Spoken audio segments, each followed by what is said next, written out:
Vice President Kashim Shettima has expressed optimism that the Nigerian economy will experience significant growth soon.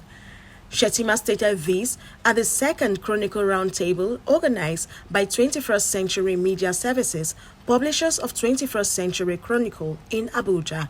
He implored Nigerians to be patient with the administration of President Bola Tinubu as he stirs the ship of state through the economic turbulence and storm he met on ground on assumption of office.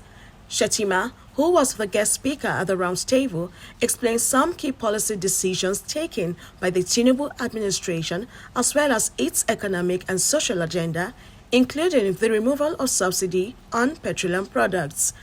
Soon Nigeria's economy will experience significant growth once we have overcome these sacrifices.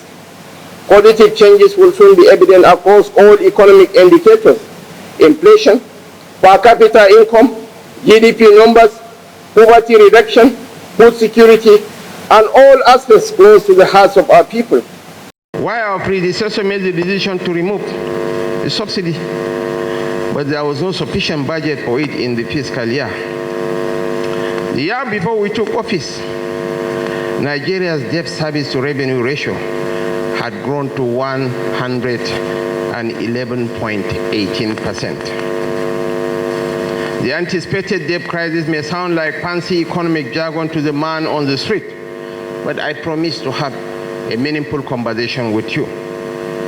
But you and I are in a position to understand how such miscalculations have played out in other countries. It's an economic death sentence. In plain terms, our debt servicing was so that if you earn, say, 100,000 naira, the entirety of the money was not only paid to your debtor, you were forced to borrow an additional 11,800 naira to pay the debtor. We are not even discussing the nation's budget deficits, diversions of resources from critical sectors of the economy, and corruption masterminded by the subsidy regime. Our brothers in charge of the CBN, Mr. Emi Cardoso, and the NSA, Malam Nuhu Ribadu, had to take matters into their hands to neutralize the overpowering influence of currency manipulators who had conspired to frustrate our reforms. Today, I stand proud to say that their interventions have translated into desired results, and Naira's pushback against all us is an inspiring journey that doesn't have to be learned in Buenos Aires, as some will want us to do.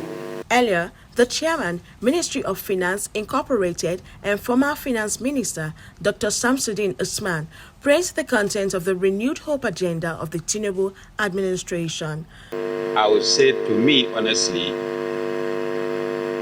the critical factor is leadership. And that leadership is leadership by example.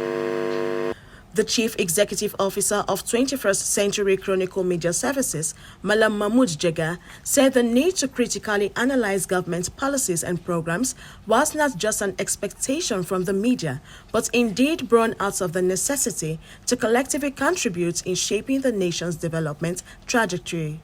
We had the first one less than 2 years ago, and God willing, we intend to have many more as part of our contribution to national discourse.